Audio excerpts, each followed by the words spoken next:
ये बताएंगे दीदी कि आप पहले पूर्व नक्सली थी तो सरेंडर कब किया था आपने? 2020 में। नक्सलवाद में कितने सालों तक आप रहे, पूरा थोड़ा बताएंगे दीदी। 8 साल। किस कैडर में रहे थे, क्या क्या क्या भूमिका आपने निभाई थी संगठन के लिए? इड़मा के साथ अच्छा। थे। अच्छा बटालियन में। जी जी। देखिए, हिड़मा के बारे में बता दूं कि हिड़मा वो कुख्यात नक्सली है जो बस्तर के तमाम बड़े घटनाक्रमों में जिसका नाम काफ़ी ऊपर मोस्ट वांटेड लिस्ट में रहा है। और हिड़मा जो पहले बटालियन 1 का कमांडर हुआ करता था, लेकिन अभी उसकी पदोन्नति सेंट्रल कमेटी में की जा चुकी है। दीदी ये बताएंगे कि आपने सरेंडर कब किया था? 2020 में। अच्छा, सरेंडर करने की एक मुख्य वजह क्या थी?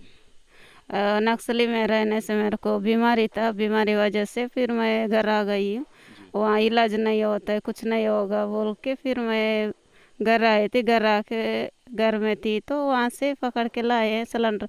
ठीक है, मैं जेल भेजेंगे बोले तो मैं बोले नहीं, मैं सिलेंडर हो जाऊँगी, सिलेंडर हो के यहीं रहूँगी बोली। सिलेंडर हो गई। परिवार भी है, डर लगता है कि नहीं लगता है?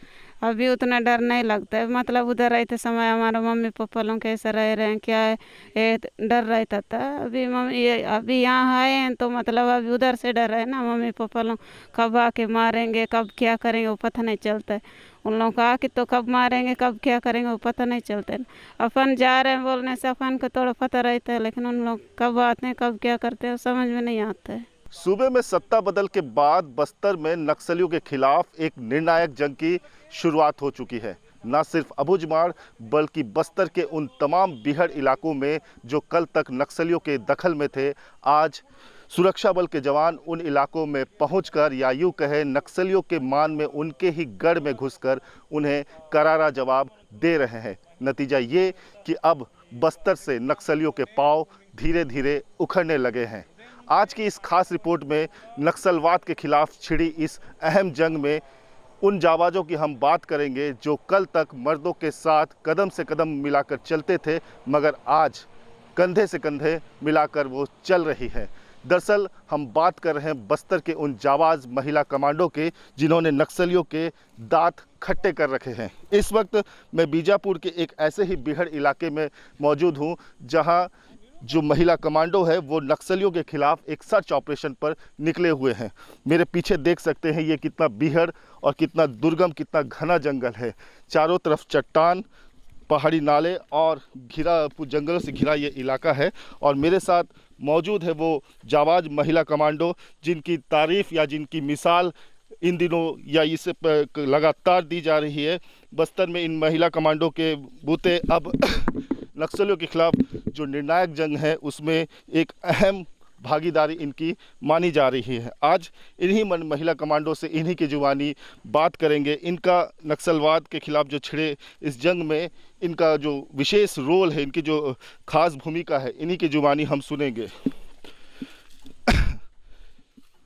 चलते काटी ये इस वक्त मेरे साथ बात करने के लिए मौजूद है एक महिला कमांडो। हालांकि सुरक्षागत कारणों से हम इनका नाम नहीं पूछेंगे और ना ही हम इनकी तस्वीर हम दर्शकों को दिखा सकते हैं, क्योंकि ये इनमें कुछ वे कमांडो भी है जो पहले पूर्व नक्सली भी रह चुके हैं, लेकिन समर्पण कर मुख्य धारा में लौटने के बाद अब वो लोकतंत्र की हिफाजत के लिए नक्सलियों से लोहा ले रहे हैं। दीदी पहले तो आपका स्वागत है जी। ये बताएंगे दीदी कि आप पहले पूर्व नक्सली थी तो सरेंडर कब किया था आपने? 2020 में। नक्सलवाद में कितने सालों तक आप रहे, पूरा थोड़ा बताएंगे दीदी। 8 साल। किस कैडर में रहे थे, क्या क्या क्या भूमिका आपने निभाई थी संगठन के लिए? इड़मा के साथ अच्छा। थे। अच्छा बटालियन में। जी जी। देखिए, हिड़मा के बारे में बता दूं कि हिड़मा वो कुख्यात नक्सली है जो बस्तर के तमाम बड़े घटनाक्रमों में जिसका नाम काफ़ी ऊपर मोस्ट वांटेड लिस्ट में रहा है। और हिड़मा जो पहले बटालियन 1 का कमांडर हुआ करता था, लेकिन अभी उसकी पदोन्नति सेंट्रल कमेटी में की जा चुकी है। दीदी ये बताएंगे कि आपने सरेंडर कब किया था? 2020 में। अच्छा, सरेंडर करने की एक मुख्य वजह क्या थी? नक्सली में रहने से मेरे को बीमारी था, बीमारी वजह से फिर मैं घर आ गई हूँ।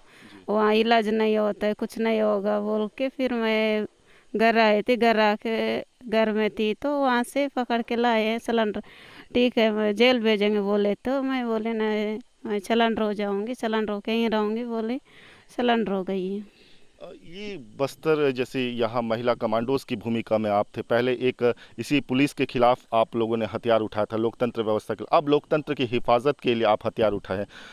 पहले का और अभी का क्या अनुभव है आपको? पहले उधर नक्सली में रहते समय घर वालों के साथ मिलना नहीं था, कुछ नहीं था। मम्मी पापा लोगों को बीमार उमार आने से भी देखना नहीं मिलता था, ना कुछ नहीं मिलता था। अभी थोड़ा यहाँ आए तो फैमिली के साथ रह रही हूँ मैं।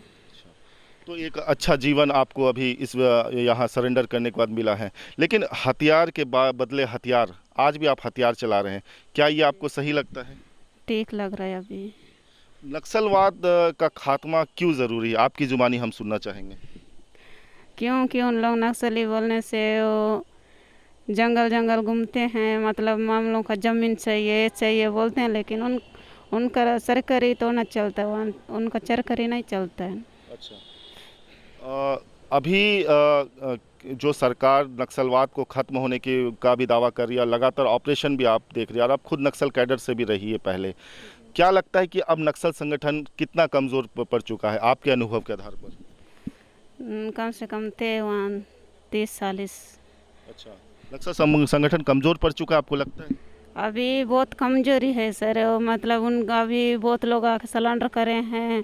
कितना 2 जन ख़त्म हो गए हैं, बाकी बीमारी में ख़त्म हो गए, कब कब फिर फायरिंग वायरिंग में भी तो अभी तो बहुत ख़त्म हो गए इस साल तो। तो ये हम एक महिला कमांडो से बात कर रहे थे, जो आप देख सकते हैं कि वो हंटर शूज़ पहने हुए हैं, जो पुलिस की कॉम्बैट यूनिफॉर्म है वो है। और इस हथियार को क्या कहते हैं दीदी, जो पकड़े हो आप? हथियार को राइफल, मतलब इंचस बोलते हैं ये वाला। इससे पहले ऑपरेशन में आप गई हैं? जा रही हूँ सर। क्या कभी ऐसा नक्सलियों से डायरेक्ट आमना सामना हुआ आपका? हुआ है। तो कैसा रहता है, मतलब जब ऐसे फायरिंग हुआ है और जो पुरुष जवान भी है और आप महिला कमांडोज भी है, तो उस वो घड़ी को, उस चुनौती को कैसे बता सकते हैं? अरे हम लोग को अगर मौका रहता है तो हम लोग भी फायरिंग करते हैं उधर भी। इधर उधर से फिर फायरिंग होते समय अगर मौका मिलेगा तो हम लोग भी फायरिंग कर रहे हैं। यहाँ थे करसोली में भी थे हम लोग। अच्छा, आपको पहले नक्सलवाद में थे तो एक अलग बात रही होगी, एक भ्रम जैसी बात, नक्सली ये आरोप लगता रहा है। अभी जब फोर्स में है आप, परिवार भी है, डर लगता है कि नहीं लगता है? अभी उतना डर नहीं लगता है, मतलब उधर रहते समय हमारे मम्मी पापा लोग कैसे रह रहे हैं क्या है, ये डर रहता था। अभी मम्मी ये अभी यहाँ आए हैं तो मतलब अभी उधर से डर है ना, मम्मी पापा लोग कब आके मारेंगे, कब क्या करेंगे वो पता नहीं चलता है। उन लोगों को आके तो कब मारेंगे कब क्या करेंगे वो पता नहीं चलता है। अपन जा रहे हैं बोलने से अपन को थोड़ा पता रहता है, लेकिन उन लोग कब आते हैं कब क्या करते हैं वो समझ में नहीं आता है। बारिश का मौसम है और मैं जिस इलाके में मौजूद हूँ काफ़ी घना जंगल है। और आपको बता दूं कि बस्तर में मलेरिया से हर साल कई लोगों की जान जाती है, बल्कि इसमें सबसे ज़्यादा अगर नुकसान होता है तो वो जवानों को होता है। मलेरिया की जद में वो हमेशा आते रहते हैं, और जवान चूँकि ऐसे इलाकों में सर्चिंग पर रहते हैं, उन्हें गर्मी के दिनों में पानी पीने का पानी नहीं मिल पाता है। तो मतलब अभी उधर से डर है ना, मम्मी पापा लोग कब आके मारेंगे कब क्या करेंगे वो पता नहीं चलता है। उन लोगों को आके तो कब मारेंगे कब क्या करेंगे वो पता नहीं चलता है। अपन जा रहे हैं बोलने से अपन को थोड़ा पता रहता है, लेकिन उन लोग कब आते हैं कब क्या करते हैं वो समझ में नहीं आता है। बारिश का मौसम है और मैं जिस इलाके में मौजूद हूँ काफ़ी घना जंगल है। और आपको बता दूं कि बस्तर में मलेरिया से हर साल कई लोगों की जान जाती है, बल्कि इसमें सबसे ज़्यादा अगर नुकसान होता है तो वो जवानों को होता है। मलेरिया की जद में वो हमेशा आते रहते हैं, और जवान चूँकि ऐसे इलाकों में सर्चिंग पर रहते हैं, उन्हें गर्मी के दिनों में पानी पीने का पानी नहीं मिल पाता है। 42 से 43-45 डिग्री सेल्सियस पे वो सर्चिंग करते हैं। और बरसात में मच्छरों का खतरा, सांप बिच्छू का खतरा, नदी नालों का खतरा। कुछ दिनों पहले नारायणपुर से भी एक तस्वीर निकल के आई थी, जहां जवान ऑपरेशन के बाद एक बड़े नदी को पार करते हुए नजर आए थे। इस वक्त एक और महिला कमांडो मेरे साथ मौजूद है। दीदी, क्या ये बताएंगे कि जब आप लोग ऑपरेशन में निकलते हैं क्या चुनौतियाँ रहती है? ऑपरेशन निकलते समय हम तो जाते हैं, जंगल में है, 1 एलओपी 2 एलओपी ऐसे जाते हैं, फिर आते हैं। खाना पीना, जो जंगल में जो परेशानी आती है, थोड़ा खुल के बताएंगे दर्शकों को। खाना पीना उतना परेशान नहीं होता है, हम लेके जाते हैं खाना सब्जी बिस्कुट उस्कुट सब पानी वानी लेके जाते हैं, कोई दिक्कत नहीं रहता है।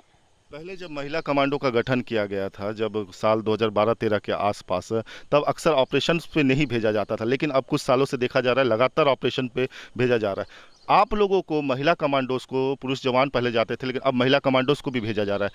क्या फायदा नक्सल अभियान में देखते हैं, आपके नज़रिए से क्या है? मतलब महिला भी उसमें पहले नक्सली में हम सोचना है कि पहले नक्सली में हम काम किए हैं, जंगल उंगल सब। अच्छा, आप भी पहले नक्सल कैडर में थे? जी। जी, कितने सालों तक थी? मैं 2004 से 17 तक थी। अच्छा, मन क्यों आया कि नक्सलवाद को छोड़ना है? जो किस लिए विचार आया मन में? मतलब मेरे विचार की मैं नक्सली में रहते समय मेरे परिवार वाले मेरे बड़े भाई को बहुत मारपीट किए हैं। मारे, नक्सली मारे थे? नक्सली वाले। अच्छा, आपके कैडर में रहते हुए? जी, उधर रहते समय मारपीट किए हैं, इन पर मार बोल के। अच्छा, उसके वजह से मेरे परिवार वालों को भी, मैं यहाँ रह रही हूँ लेकिन फिर भी ऐसी कर रहे बोल के, उसके वजह से मैं आना पड़ा है। घर में जाऊंगी बोल के मैं घर में आई हूँ। आने के बाद धीरे धीरे यहाँ संपर्क होके आ गई हूँ। एक महिला भी, आपकी शादी भी हो चुकी होगी? शादी भी हुई बच्चे है। हैं? बच्चे नहीं, उधर नक्सली में रहते समय शादी करवाए उन्हें लोग। हाँ। पति पत्नी दोनों आए हैं लेकिन अभी तक नहीं। तो आपके पति भी है फोर्स में?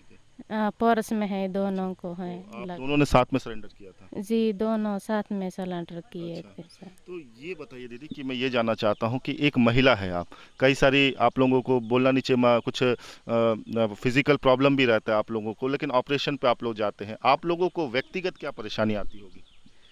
उतना परेशानी नहीं होता, हम लोग को पहले से आदत पड़ा है, पहाड़ी चढ़ना, जंगल घूमना है, इसे उतना परेशान नहीं लगता है हम लोग को।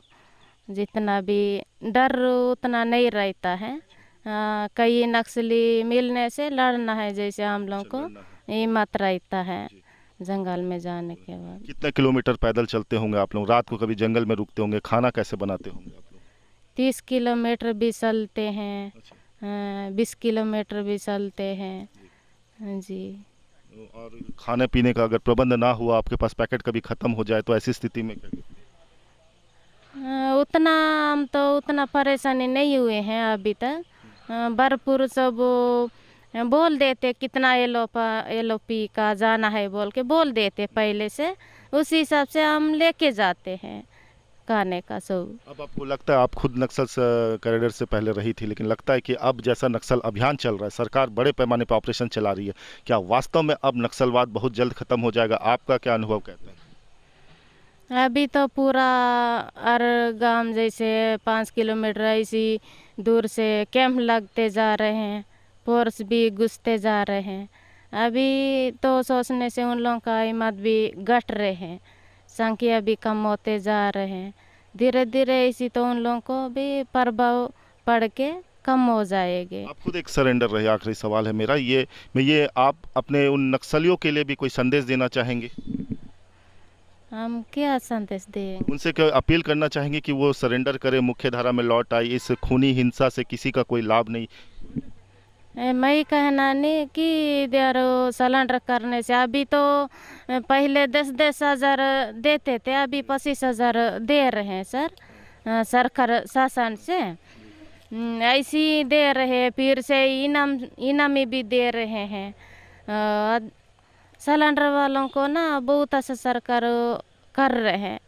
उधरी रहने वाले भी अभी आने से बहुत अच्छा जिंदगी बदल हो जाएगा। बस्तर में शांति बहाली होगी? जी। अच्छा। बहाली होगी है, अब यहाँ आने से अच्छा सा जिएगे, सब कुछ कर देंगे शासन, ऐसी मेरे मन से। इससे बस्तर खुशहाल होगा, यही कहना चाहते थे। हाथों में हथियार, दिल में जज्बा, ये है बस्तर की वो महिला कमांडो, ये है बीजापुर की वो महिला कमांडो, जाबाज महिला कमांडो, जिन्होंने नक्सलियों के दांत खट्टे कर रखे हैं और कल तक जो मर्दों के साथ कदम से कदम मिलाकर चलते थे, आज कंधे से कंधे मिलाकर चल रहे हैं।